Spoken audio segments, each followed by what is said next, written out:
You're listening to the Cricket Podcast. Good morning, everyone, and welcome to the Cricket Podcast, where we're talking about the fifth test. I was going to say the second test. It's the second day of the fifth test between India and England, a day pretty much dominated by India, picking up where they left off on day one. England currently sinking towards an inevitable defeat. And it's one of those ones, Max, who's joining me. I'm Jack Hope. It's one of those ones, Max, where I'm quite glad I don't really support England, like hardcore. Like I'm more of a peripheral figure, I think, when it comes to supporting England. Tough one if you do, though, isn't it? Wasn't it? Well, I think you'll find we're both just completely impartial, objective observers, and we're here for the cricket, right? So, I mean, that's fine from a cricketing point of view. We can separate all of that. Yeah, it's pretty depressing for an England fan to experience, but I think it was all very much as we thought it would be today. So, if you're an England fan and you're disappointed by today, probably don't be, because it's exactly what you should have expected. So. That's probably where a pragmatist should land, I think. But also happy birthday. Oh yeah, it's my birthday. Yeah, 32 years old. Nothing happens. How do you feel? How does that? Do you feel different? I feel a bit hungover. I'm quite sore from cricket nets yesterday, and I've taken the day off work, so I sat on the sofa. Too much information here, but in my pants for 4 hours this morning. That is how you should spend a birthday in your 30s. Hungover in your pants. my girlfriend's made me a cake. That's nice. And later on, I'm going to go to the cinema. Very good. So, June? Yeah. No, I was going to go watch June. But everyone has told me that it's welcome to the movie podcast, by the way. Everyone who has seen it, apart from one person, has said it's really long and really boring. And, oh, really? I watched June 1 last Sunday, and I thought it was quite good. Like, it's visually arresting, but like, do I really care about Timothée Chalamet and his fairly wooden acting in space? Having sword fights. This is what I don't understand about it. How can you have space travel but not guns? I spent most of June 1 thinking, asking myself that. Somebody did try and explain it to me, but it kind of went over my head. If you like, because it's all sandy and everything breaks. Wasn't that the reason? No, I don't know. So Jake, our friend Jake, told me that it was because they have special shield suits and that would stop a bullet, but apparently that wouldn't stop a sword. Is it a bit like non-Newtonian fluid? To that kind I don't know. You have to you could punch really slowly through it, but if you actually tried to smack it really hard, you just break your hand. Maybe it's that kind of vibe. No, it seems to be some sort of electrical repulsing thing. It's more like, in Star Wars. It all goes back to Star Wars, this stuff, doesn't it? Even though I believe June is older than Star Wars. The deflector shields. They have like personal deflector. Have you seen June? I've seen the first one. Okay, well, I don't know why I'm trying to explain this to you like you've not seen it then. But they've got those things. Apparently, bullets don't go through that, but swords do. I don't know your theory, the Newtonian theory is why that is, or whether it's just a load of nonsense so that someone who thought swords were cool could get into a story. That's the beauty of sci-fi. You can make up anything you like. Yeah. Tell you what you can't make up, Max. England's situation in this match being anything other than absolutely disastrous. Before we get into talking about that, we can do another 20 minutes of June. And also, you should like and subscribe to the Cricket Podcast wherever you listen. We had 100 people subscribed yesterday on YouTube, so thank you to everyone who did that. Thank you to everyone in the chat that's wished me happy birthday as well, by the way. Raj, Adrian, Nidish, and Sam. Thank you. That means a lot. And if you really like the Cricket Podcast, you can head over to patreon.com/thecricketpod to support us directly. We'll be going on to talk about the IPL pretty soon. So if you like IPL stuff, extra incentive for you to get involved there. Max, what 5 minutes into the show, what actually happened in this cricket game that we're talking about? Well, look, I mean, the pace of the podcast so far is somewhat aligned with the pace of the plot in June, isn't it? So I think it's kind of fitting. What happened is Rohit Sharma and Shoaib Bashir came out and bashed everyone all over the place. Shoaib Bashir got a bit of treatment early on. He came back admirably, but by that point, it was far too late. Both Rohit and Shoaib Gill notched up hundreds and then departed fairly quickly. Padikal got a debut 50. Sarfraz looked immense for his 50 before falling first ball after tea.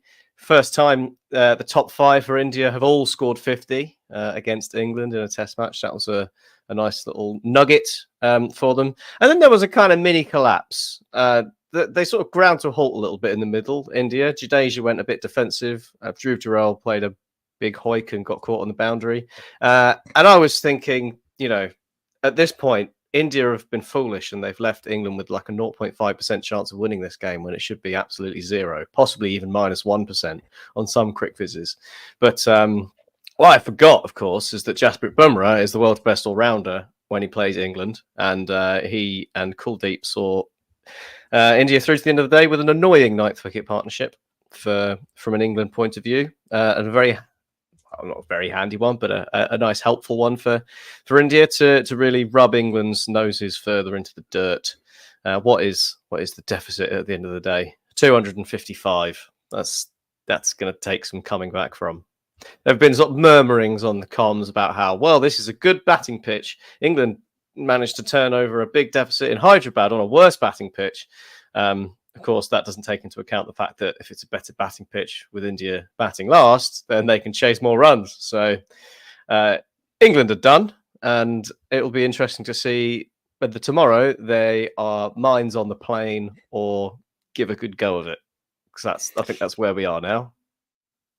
Yeah, I think that's probably about right. Could it rain? There might be some rain. Maybe.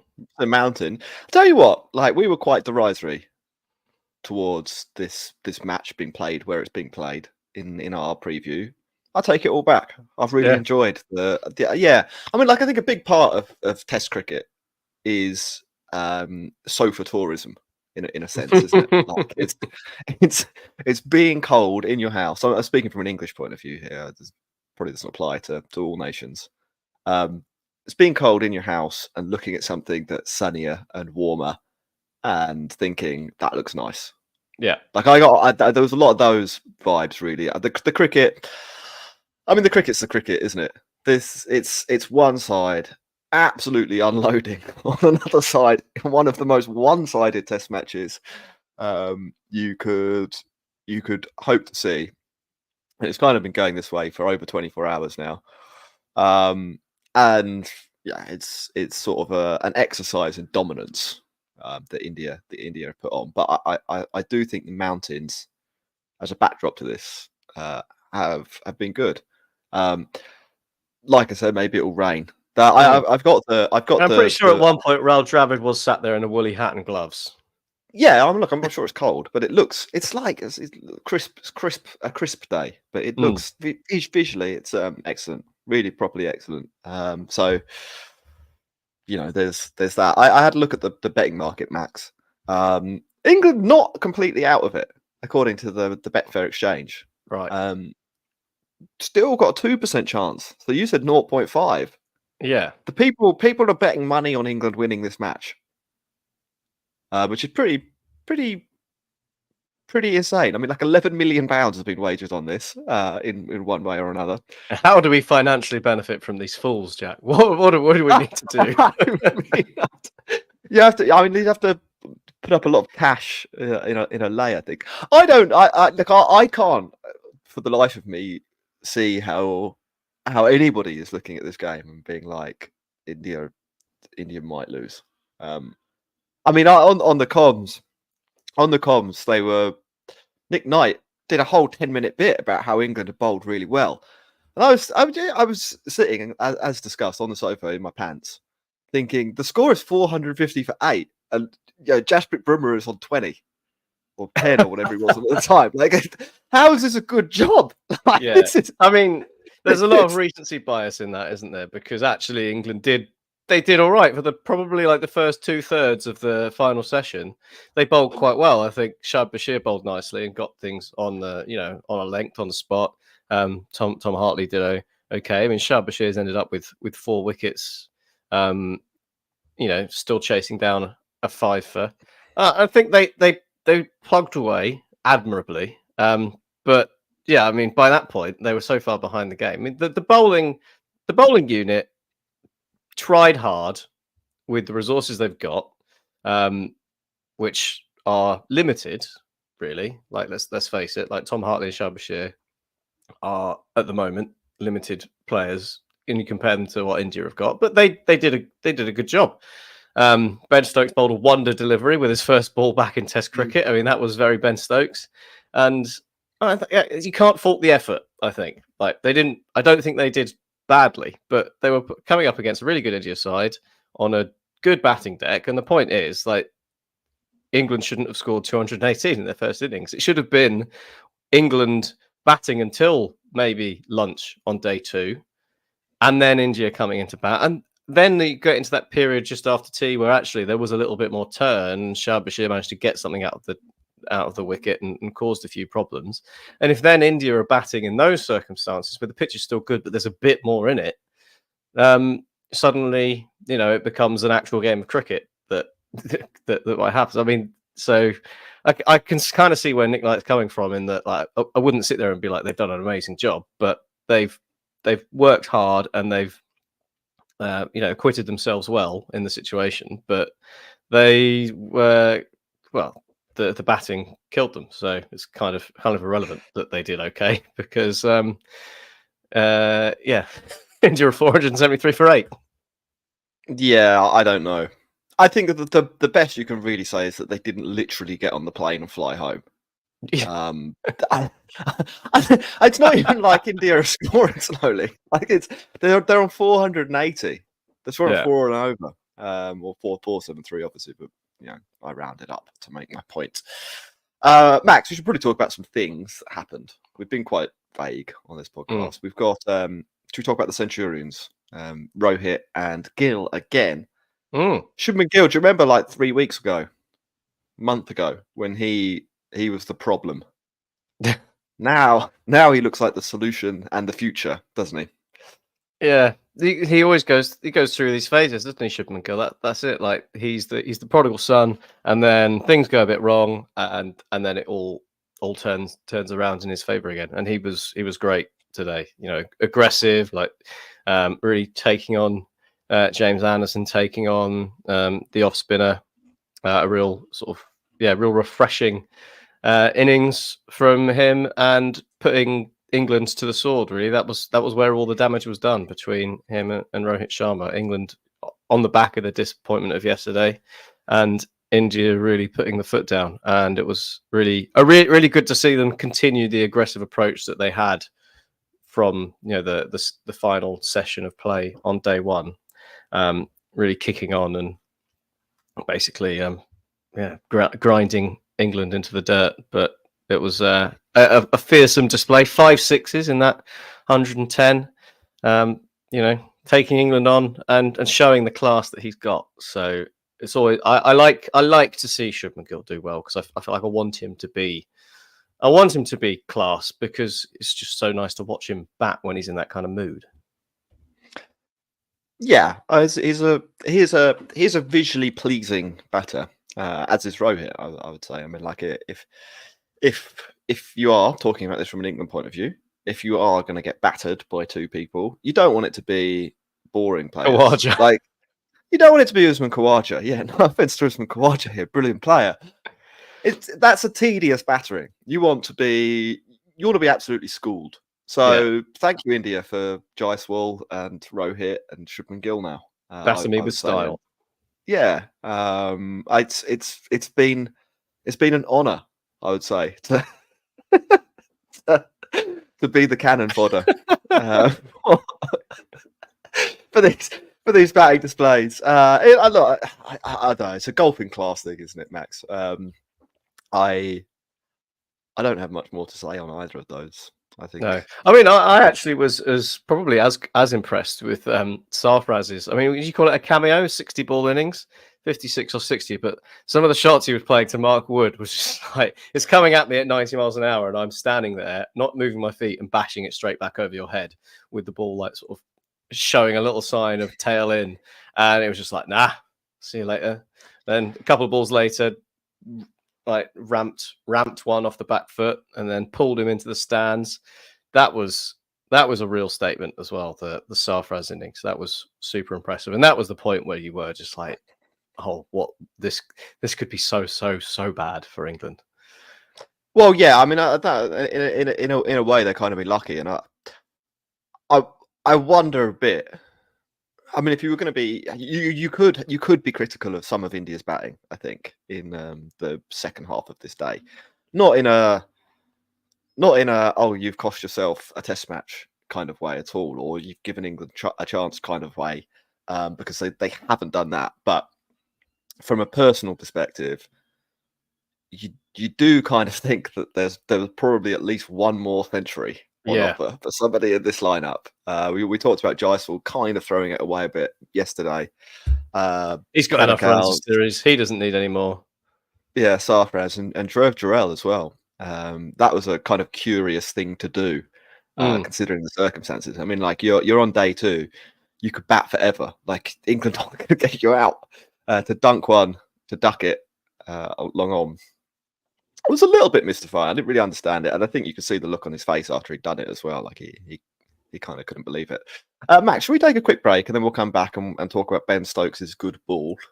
Yep. And I don't know if there's anything else to discuss, really. I mean, that was a highlight from an England point of view, wasn't it? It was. I'll be back in 2 seconds.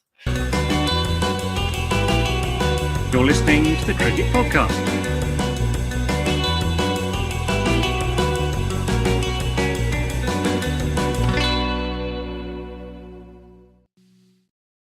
Hello, everyone, and welcome back to the Cricket Podcast, where we're talking England v India, day 2 of the 5th Test.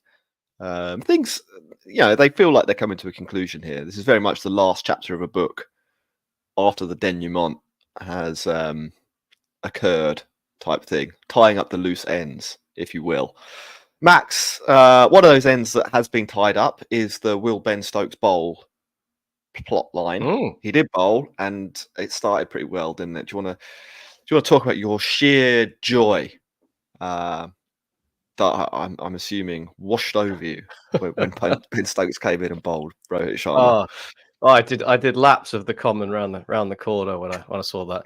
No, it was just so. It's one of those things that was almost like so inevitably unexpected. From like, why does Ben Stokes do these things? Why did he even bother? Like, why is he even bothering to bowl? That's the question.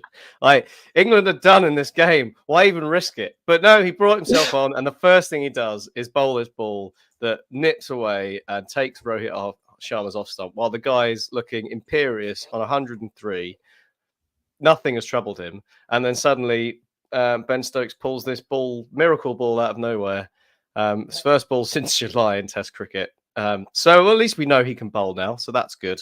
That's going to be very useful for England going forward. But it was a nice moment to punctuate a pretty depressing day from an England perspective. At least there'll be something like that for them to hang on to, I suppose. Yeah, it was about the perfect delivery, really, wasn't it? It was an unbelievable delivery. To not have bowled in a professional cricket match in a real game for a year, nearly. Yeah, 8 months. Getting there. To come in and absolutely nail it against the guy on 100. Not just a guy as well. It's Rohit Sharma. Rohit Sharma's probably a World 11 opener, isn't he? Up there anyway. In that conversation. Bold. First up. I mean, that's Ben Stokes distilled down into a delivery. Kind of also quite Ben Stokesy for it to happen in a completely meaningless situation as well. Yeah. If you think back at a lot of the really good Ben Stokes things, a fair number have happened in like the games that England were dead in, or games that were heading to an inevitable draw, or something of that nature, and this was kind of like another one of those moments. It would have been nice, Max, as well, if James Anderson had picked up his 700th wicket. That would have been a really good point, wouldn't it? Yeah. Unfortunately, maybe we'll get to do it on Sunday. I don't know if we'll be here tomorrow, but I mean, we had it gives us a bit of extra time, I suppose, to prepare a eulogy. Yeah, he bowled a good ball. He did. That's it, really, isn't it? You know, two And hit guys back bowled at a good Shoaib ball. and Gill. Shoaib Bashir also bowled a really good ball to Padikkal. I mean, that was the perfect off spinner in a way, and he bowled some other good balls as well. I mean, like this is one of the most surreal podcasts I think we've ever done, Max.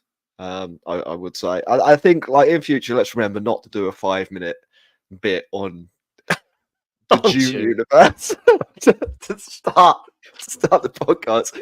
It really throws you off for the rest of things. I think like if we were going to get into things a little bit deeper than the individual good balls bowled, I think we've really seen the difference between the spinners again in this match, and that's certainly been a theme through this series. And if you are looking at like plot holes being tied up, loose ends, end of the book type stuff, another pretty clear demonstration that there's a huge gulf between Ashwin and Kuldeep and Jadeja and the best England spinner. I mean, like as good as the best Shoaib England spinner Bashir who bowled. isn't even here. Well, yeah, he isn't even here. But Yeah. the best on the day, Shoaib Bashir, who was all right. He was fine. Like it was okay bowling by Bashir. Still gone for 170 runs at nearly 4 and over, though, over his 44 overs. And you kind of think England, they're at least a bowler light in this match. At least a spinner light in this match, I think. Obviously, Rayan's gone home and they chose not to replace him. And I think there's a huge workload that falls on Hartley and Bashir. And basically, as we were sort of saying, as we've said a few times actually in this series, a lot of these England spinners are kind of good at one thing. And if they end up in a situation where that one thing isn't going to help them, then there's not really a plan B that they can turn to. And Shoaib Bashir, that was actually kind of exposed by India's 9 and 10. Yeah. Well, I think there was an interesting thing they showed with Shoaib Bashir about. I think Graham Swan was talking about it in the sort of the difference in the speeds he was bowling in the first session and the second session, and it was noticeably slower in the second session, which was really where he really came into it and started getting a bit of drift and turn. And then when the tail enders came back and it was back up sort of towards sort of 88 to 90 Ks. So like his average in the first session was 91 Ks. His average in the second session was about 86, which is where he'd got all all of the joy. And then the tail enders come in and he's back up bowling faster again. And you think like maybe a bit of experience or someone around him to just calm him down or point him in the right direction would have been helpful there. But I think like the other thing from England's point of view is like there's a couple of people who mentioned it in the chat. Like Mark Wood's basically been unusable in this innings, and he wasn't particularly good in the first test either when he was the lone seamer and given the new ball. So that's kind of something that England would have hoped to have as a trump card to try and take the wicket. It's a bit like Jasprit Brummer's use of the reverse swinging ball that England haven't been able to rely on either, which has meant even more of the workload falling to Bashir and Hartley. But I mean, between the two of them, I think we're probably both agreed Shoaib Bashir is the one that's most likely to go on and actually be picked for England in the future. It seems like it. I mean, and I think that's an interesting talking point. Like England, obviously, it's painfully obvious they need at least a backup spinner for Jack Leach because the guy is injured all the time and Moeen Ali is retired. Now, I think there's probably two ways into the England team for a spinner. It's either to be a batter that can bowl a bit of spin, like probably more on the Hartley side.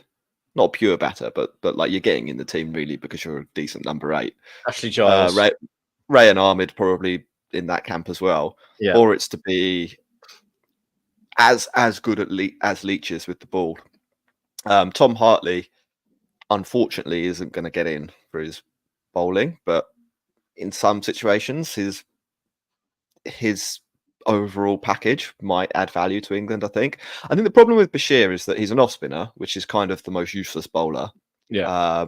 Joe Root exists, which is a little bit of a blocker in terms of picking him, and his batting is yet to develop. But like on the plus side, he is 20, so there's a long time for that their batting to develop, and his bowling does look like if there is going to be an England spinner of the three young options, Hartley, Bashir, and Rayan Ahmed, like Bashir's does look like the most mature. It does look like he's the best bowler of those three, even factoring in the point that he is an off spinner. So I guess if you were looking for a positive, you'd say that Shoaib Bashir is one. Max, we've got a few questions in the chat, I think, to wrap up the pod. A lot of Lions says, with your England fan hat on, how does this series compare to recent away disasters? Feels like the gap between the teams has grown each match, and England's batting has regressed. I actually think I think England have been surprisingly competitive in this series. I thought what we've seen in this test would have happened in 3 of the matches, but actually in the across the 5 games, at the end of day 2. 4 of them have been up for grabs, really. It's not. This is the first time. Arguably, actually, the first test was a little bit one-sided over the first couple of days, but this is really the first time where I've watched England play and been like, this is hopeless. They've absolutely there's absolutely no chance they're going to win here. And I am surprised by that. I'm surprised over 5 matches that they've been that competitive. Like, if you look at where else have they lost in recent years? Well, obviously in India in 2021. West Indies before Bazball. Well, the West Indies before Bazball was just the most dreary, pointless cricket of all time. Like that was pretty hopeless. The Ashes series that immediately preceded that, England were awful.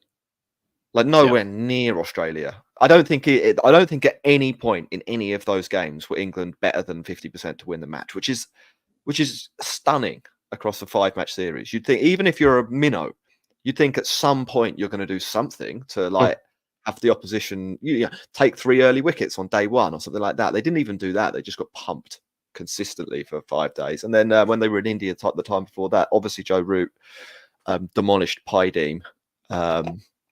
But the rest of that series, there was, England were all at sea on those pitches, weren't they? So I'd say it's like, really, you have to look at who they're playing, how competitive they've been, and factor in the conditions and stuff like that. And I think England have probably done about how I thought they would do.